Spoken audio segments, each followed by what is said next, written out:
कहीं न कहीं हमें ये यकीन दिला दिया गया कि अच्छा इंसान वही है जो हमेशा सबके लिए उपलब्ध हो, हाँ कहने वाला, सबके मुताबिक ढलने वाला। कोई कुछ मांगे, आपका वक्त, आपकी ऊर्जा, आपका मौन, तो जवाब हाथ ही होना चाहिए। लेकिन कृष्ण ने कभी ये नियम नहीं माना। उन्होंने तो इसे बार बार तोड़ा, साफ सोच के साथ, मजबूती से और करुणा के साथ। वो कभी सिर्फ दूसरों को खुश करने के लिए हाँ नहीं कहते थे। वो हाँ तब कहते थे जब बात धर्म की हो, उनके अंदर की आवाज से मेल खाती हो, जब वो जानते थे कि ये सही है। और जब नहीं होता तो वो साफ साफ ना कहते थे, बिना बहस के, बिना झिझक के, चाहे दुनिया कुछ भी सोचे। श्री कृष्ण कहते हैं, ना कहना किसी को ठुकराना नहीं, सही दिशा दिखाना है। बहुत बार हम ये मान लेते हैं कि किसी की मदद करने का मतलब है वही करना जो वो कह रहे हैं, लेकिन हर मांग पर हाँ कहना, हर समय उपस्थित रहना, ये आपके उद्देश्य से भटकाव भी बन सकता है। कृष्ण ने महाभारत में जब अपनी भूमिका चुनी तो उन्होंने कहा, मैं हथियार नहीं उठाऊंगा। ये कोई पलायन नहीं था, ये रणनीति थी।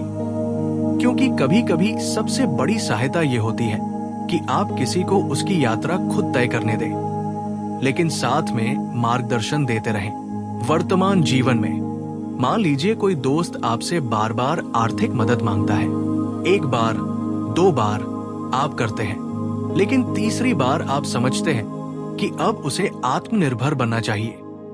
तब आपका ना उसे आत्मनिर्भर बनने की दिशा में पहला कदम हो सकता है।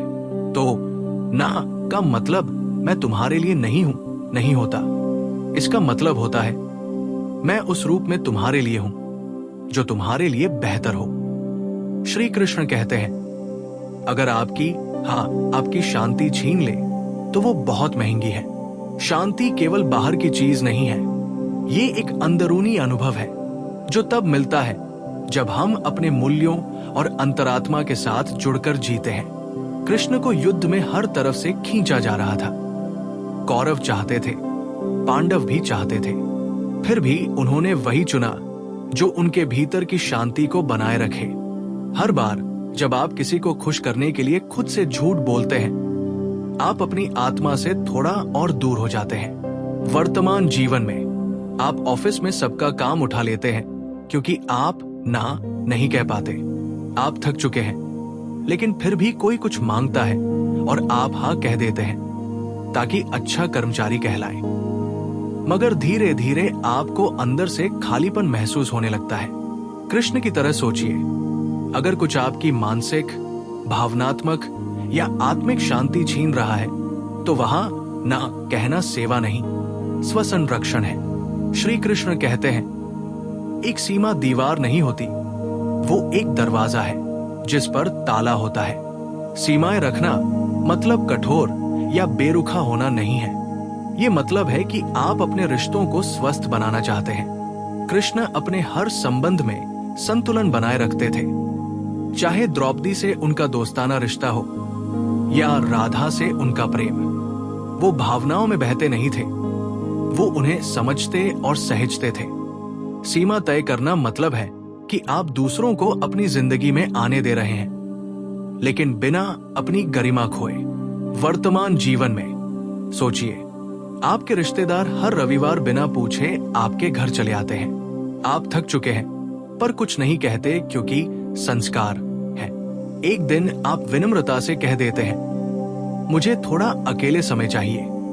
ये दूरी नहीं है, ये ईमानदारी है। सीमाएं रिश्ते तोड़ती नहीं, उन्हें साफ और मजबूत करती है। श्री कृष्ण कहते हैं, हर किसी को आपकी वजह बताना जरूरी नहीं होता। लोग अक्सर हमारी करुणा को कमजोरी समझ लेते हैं। वो सोचते हैं ये हमेशा कहता है तो एक बार और सही। लेकिन कृष्ण ने कभी अपने फैसलों के लिए सफाई नहीं दी। जब कर्ण ने उनसे अपनी सच्चाई जानने की जिद की, कृष्ण ने उसे सच्चाई बताई, लेकिन फिर भी अपने निर्णय पर अडिग रहे कि वो पांडवों का साथ देंगे।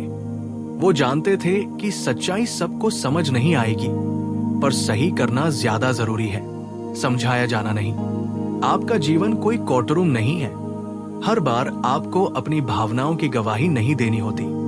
वर्तमान जीवन में आप किसी रिश्ते में घुटन महसूस करते हैं और आप दूरी बना लेते हैं। सामने वाला पूछता है, आखिर क्यों? आपको उसे हर बात विस्तार से समझाने की जरूरत नहीं। आपका ना आपका अधिकार है। अगर कोई सिर्फ तभी आपको समझता है जब आप हाँ कहते हैं, तो वो शायद आपके ना का सम्मान करने के काबिल नहीं है। निष्कर्ष यह है, सीमाएं दूसरों को बाहर रखने के लिए नहीं होती, वो खुद को बचाए रखने के लिए होती है।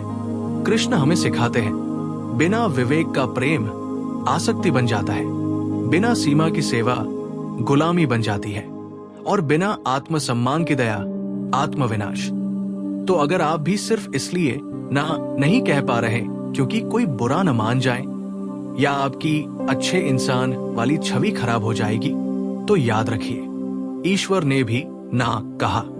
गरिमा से, शक्ति से और शांति से आप भी कह सकते हैं, क्योंकि अपनी आत्मा की रक्षा करना विद्रोह नहीं है, वो आत्मसंयम है। और आज की दुनिया में जहां हर कोई आपसे कुछ न कुछ चाहता है, स्वयं से जुड़ा रहना सबसे गहरा साहस है।